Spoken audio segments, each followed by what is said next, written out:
Welcome, everyone.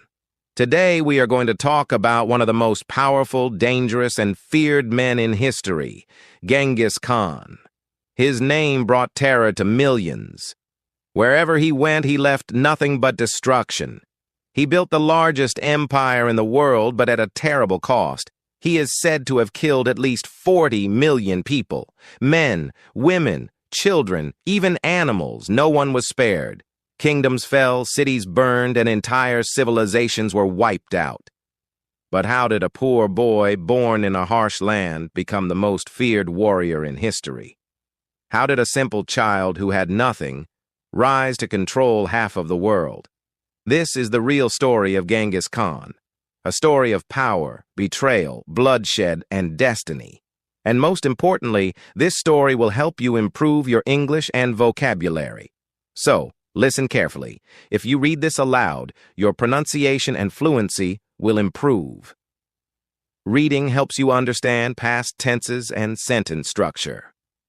Speaking practice. Try reading this story out loud. Our story begins in the year 1162 in the cold, endless grasslands of Mongolia. There was no comfort, no warmth, and no safety. Life was hard. People lived in small tents, moved from place to place, and fought each other for food and land. In this brutal world, a boy was born. His name was Temujin, the boy who would one day be known as Genghis Khan. His father, Yesugei, was a tribal chief, a strong warrior. When Temujin was born, his father had just defeated an enemy leader named Temujin Ugei. As a tradition, he named his son after the defeated enemy to show that he had power over him. Temujin was not born into peace. He was born into war and blood, and from the moment he opened his eyes, he had to fight to survive. The Mongolian plains were merciless. There were no cities, no schools, no hospitals, only open land, violent tribes, and freezing winters. If you were weak, you died. If you were strong, you fought. Temujin grew up in a small family tent, living with his parents, his 3 brothers, his sister, and his half-brother. They had very little food, only drinking horse milk and eating wild animals when they could catch them. But there was one rule in Mongolia: if you are strong, you lead. If you are weak, you die. And this rule would soon change Temujin's life forever. One day, when Temujin was around 9 years old, his father, Yesugei, was poisoned by enemies. Yesugei had made the mistake of eating food given by a rival tribe. As soon as he ate, he fell to the ground, coughing blood, his body shaking. He knew he was dying. He looked at his son Temujin and said, "Son, you must be strong. You must never trust anyone. If you are weak, they will kill you." And with those last words, his father died. Temujin, his mother, and his siblings were now alone. They were abandoned by their own tribe. Their own people betrayed them.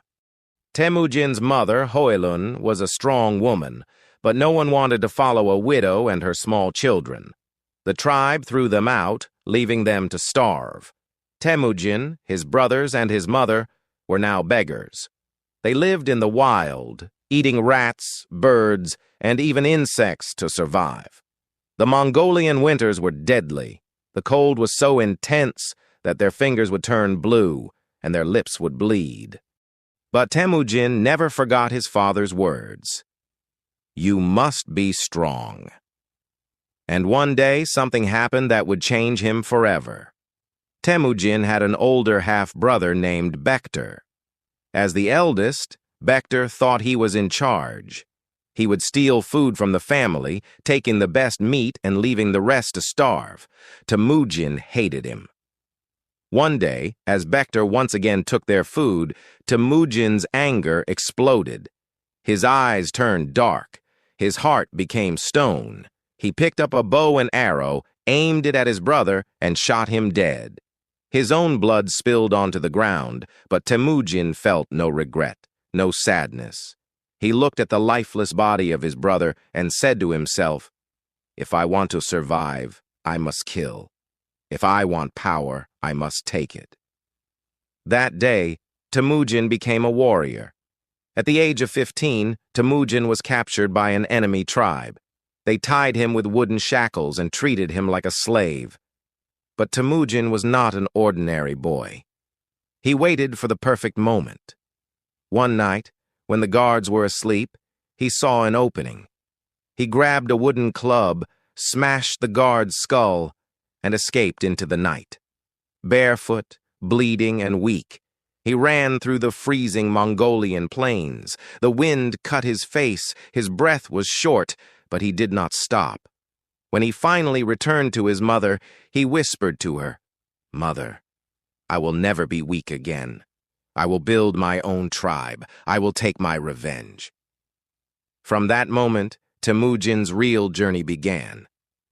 Temujin had escaped from his enemies. He had killed his own brother. He had survived hunger, cold, and betrayal. But he was still alone. He had no army, no power, and no tribe. But he had something more important, a dream. He wanted to unite all the Mongolian tribes and become the most powerful leader in history. But before he could rule, he had to fight, suffer, and prove himself. Temujin knew that he could not win alone. He needed strong warriors. He needed people who would stand by him. One day he met a young warrior named Jamuka. They were the same age, both smart and strong. They became blood brothers, a Mongolian tradition where two people mix their blood and promise to be loyal forever. Jamuka and Temujin trained together, hunted together, and dreamed of ruling together. But fate had other plans. At the age of 16, Temujin got married. His wife's name was Borte. She was beautiful, smart, and strong, just like him. Borte believed in Temujin. She told him, "You are different from other men. You are destined to be great."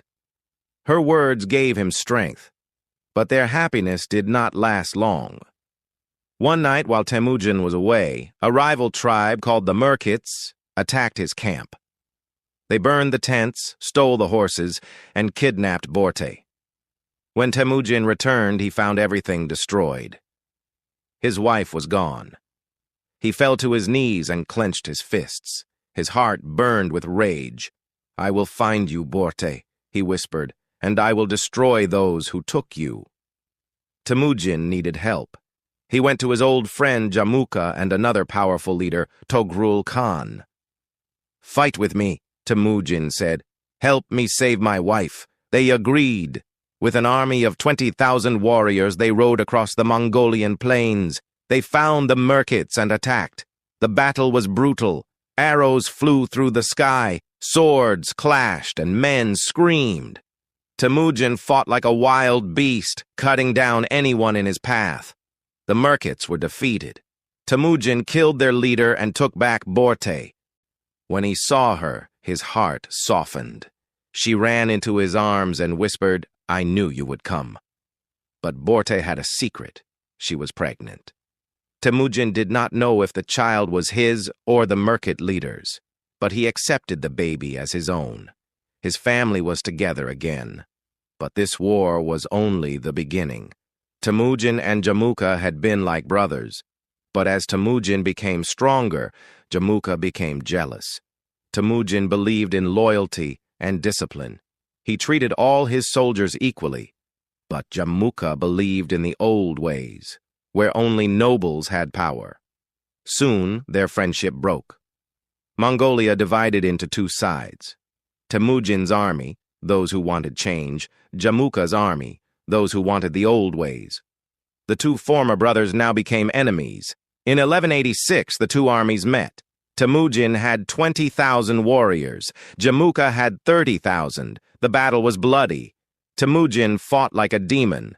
His soldiers were loyal and disciplined. They moved like a single force, attacking fast, using strategy. For a moment, it seemed like Temujin would win. But suddenly, Jamuka tricked him. He sent thousands of warriors to attack from behind. Temujin's army was trapped. They lost. Temujin escaped, but 10,000 of his men were captured. Jamuka did something horrific. He tortured them. He boiled his enemies alive, broke their bones, and beheaded them. This was a mistake. The Mongolian people saw Jamuka's cruelty and began to fear him. Many left his side and secretly joined Temujin. Temujin learned from his defeat. He swore, "I will never lose again." And this time, he would return stronger. Temujin changed the way Mongolian warriors fought. Loyalty over blood. Before, only nobles could be generals. Temujin changed this. He said, "It does not matter who your father is. If you are strong and loyal, you will lead." This made common warriors love him. Discipline and unity. Mongols used to fight in small groups. Temujin changed that. He organized his army in units of 10, 100, 1,000, and 10,000. They fought as one. 3. Speed and fear. Instead of fighting face-to-face, Temujin trained his men to use fast attacks, trickery, and terror. He turned his warriors into an unstoppable force, like a pack of wolves, and soon he would use them to take revenge. Years later, Temujin returned. This time, he had an unstoppable army. Jamuka's army was not loyal. Many of them betrayed him and joined Temujin. Jamuka had no escape. His own men captured him and brought him to Temujin. Everyone expected Temujin to torture him, just as Jamuka had tortured his men. But Temujin did something shocking. He looked at Jamuka and said, "You were once my brother. I will not make you suffer." Then, he ordered a quick and painless death for Jamuka. The Mongolian tribes saw this mercy, and they respected him. For the first time, all of Mongolia began to unite under one leader, Temujin. In 1206, the Mongolian tribes gathered together. They chose Temujin as their great leader. They gave him a new name, Genghis Khan, which means universal ruler. But Genghis Khan did not want to rule just Mongolia. He looked beyond the horizon and whispered, "The world shall be mine." And with that, the greatest conquest in history began. Genghis Khan knew that the richest land near Mongolia was China. The Chinese kingdoms were powerful, but divided into different dynasties. Xia dynasty, Western China; Jin dynasty, Northern China; Song dynasty, Southern China. Genghis Khan decided to attack Jin dynasty first because they had insulted him before. When he was a young leader, he sent a message to the Jin emperor asking for trade, but the emperor replied, "You are just a barbarian. You are nothing compared to us." Genghis Khan never forgot insults. He waited years for the right moment. In 1211, Genghis Khan and his army of 100,000 warriors attacked the Jin dynasty. The Mongols moved like a storm, burning villages, cutting off food supplies, and using terror to make people surrender. By 1215, they reached Beijing, the capital of Jin. But the city had huge walls, and Mongols were not used to attacking walls. So Genghis Khan changed his strategy. He blocked all food supplies so people inside the city starved. He used Chinese engineers to build siege weapons. He sent spies to create chaos inside the city. After months of suffering, Beijing surrendered. Genghis Khan and his warriors entered the city like gods. Some say that over 1 million people were killed in the attack. The Mongols burned Beijing to the ground. This was Genghis Khan's message to the world. No one insults the Mongols and survives. After destroying the Jin dynasty, Genghis Khan wanted to expand westward. At that time, Khwarezm Empire, modern Iran, Turkmenistan, and Uzbekistan, was one of the richest empires in the world. The Khwarezm Shah ruled over millions of people. Genghis Khan did not want war. He wanted trade. He sent 500 Mongolian merchants to the Khwarezm Shah with a message: "Let us be partners. Mongolia and Khwarezm will trade in peace." But the Shah made a terrible mistake. He killed all the merchants and sent their heads back to Genghis Khan. This was a declaration of war. Genghis Khan was furious. In 1219, he sent an army of 200,000 Mongols to destroy Khwarezm forever. The Mongols moved with lightning speed, using their famous horse archery and hit-and-run attacks. The Shah tried to fight back, but the Mongols were too fast, too disciplined, and too ruthless. The most powerful cities of Khwarezm, Samarkand, and Bukhara fell in days. Before burning Bukhara, Genghis Khan stood in front of the people and said, "I am the punishment of God. If you had not committed great sins, God would not have sent me upon you." Over 1.5 million people were slaughtered. The Mongols burned cities, poisoned wells, and killed every soldier. The Shah ran away like a coward, but Genghis Khan hunted him down. With the fall of Khwarezm, the entire Middle East feared Genghis Khan. By 1223, Genghis Khan's empire stretched from China to Persia. But he wanted more. His army marched towards Russia and Eastern Europe, defeating the Russians, Hungarians, and Bulgarians. But in 1226, something happened that forced Genghis Khan to return home. A small kingdom in western China, Xia dynasty, Tangut people, had betrayed Genghis Khan. They had promised to support him, but when he was busy fighting in the west, they stopped paying tribute. Genghis Khan was angry. Even though he was in his 60s, he personally led his army to attack the Tangut people. The Mongols destroyed their cities, burned their temples, and killed their royal family. By 1227, the Xia dynasty no longer existed. During the Tangut War, Genghis Khan fell off his horse and was badly injured. Some say he never fully recovered. Others believe he was sick or poisoned. In August 1227, the great conqueror took his last breath. Before he died, he gave his final command. "Do not tell anyone about my death until we finish this war." Even in death, he was a warrior. His body was buried in a secret location, and the Mongols killed anyone who saw the funeral to keep it a secret forever. To this day, no one knows where Genghis Khan is buried, because the Mongols kept it a secret. Some say they killed anyone who saw the grave, covered it with horses, or even changed a river's path to hide it. Many believe he is buried in a Mongolian mountain, but no one has ever found it. The mystery remains unsolved. Even though his grave is unknown, Mongolia honors him with a giant statue near Ulaanbaatar. It shows him riding a horse and is made of shining steel. It is the biggest horse-riding statue in the world. Visitors can go inside and stand on the horse's head to see beautiful views. This statue is a powerful symbol of Mongolia's history and pride. Genghis Khan's personal life, his wives and children. While Genghis Khan was a brutal conqueror, he had a soft side for women. We already know about Borte, his first wife. She was his most trusted woman. Even though she was kidnapped by the Merkits, Genghis Khan loved her deeply. She gave birth to 4 sons, Yoki, Chagatai, Ogedei, Tolui.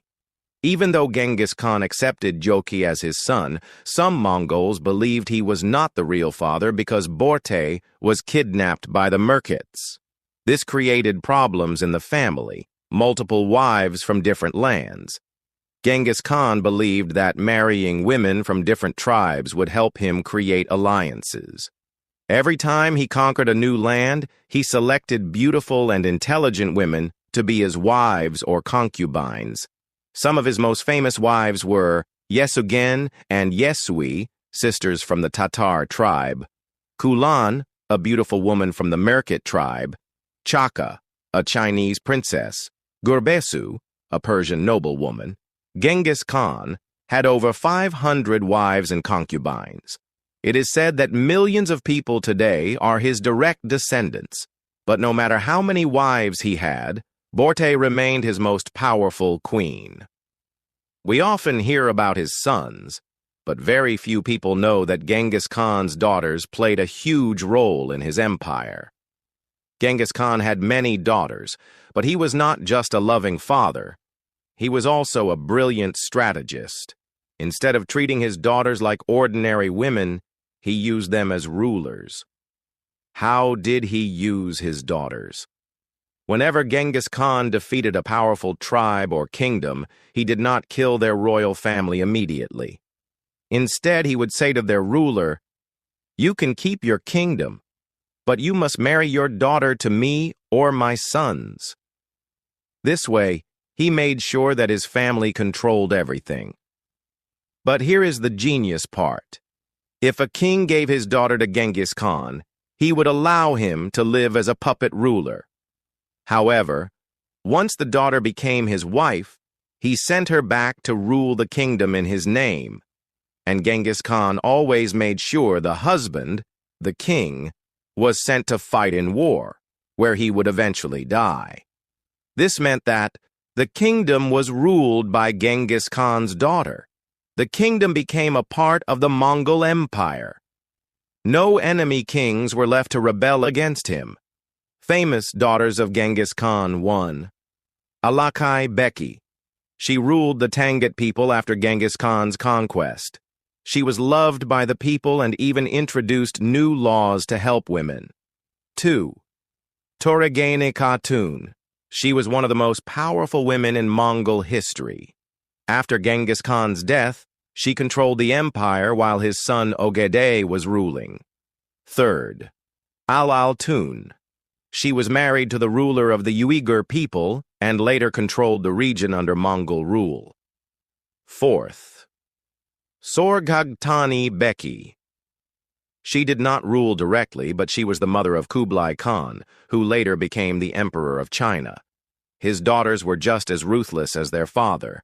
They ruled with iron fists and made sure no rebellion could rise against the Mongols. It is believed that Genghis Khan fathered hundreds of children. Today, 1 in 200 men in the world carries his DNA. Even though Genghis Khan died in 1227, his empire did not stop growing. Under his sons and grandsons, the Mongols conquered more land than ever before. The Mongols, led by Hulagu Khan, Genghis Khan's grandson, attacked Baghdad, the heart of the Islamic world. They destroyed the city completely, killing the last Abbasid caliph. This was the end of the Islamic Golden Age. The Mongols, led by Batu Khan, attacked Russia, Poland, and Hungary. In 1241, they won the Battle of Legnica, defeating a combined European army. The Mongols were ready to invade Germany and France, but suddenly Ogedei Khan died, and they had to return to Mongolia. In 1271, Genghis Khan's grandson, Kublai Khan, became the emperor of China. He created the Yuan dynasty, the first foreign dynasty to rule all of China. He moved the capital to Beijing and ruled in a more civilized manner. Even though Genghis Khan was a ruthless conqueror, he also changed the world forever. 1. The largest empire in history. His empire stretched from China to Europe, covering 22% of the world's land. No one before or after him has ever ruled such a large territory. 2. The Silk Road and global trade. He reopened the Silk Road, making trade between China, the Middle East, and Europe easier. Because of Mongol rule, Marco Polo and other Europeans could travel to China. 3. Religious tolerance. Genghis Khan allowed all religions to exist. He protected Buddhists, Muslims, and Christians in his empire. Unlike other rulers, he did not force people to change their beliefs. 4. A new system of laws. He created the Yasa Code, which was a strict law system. His laws were fair but brutal, ensuring order in his massive empire. Genghis Khan started as a poor boy with nothing.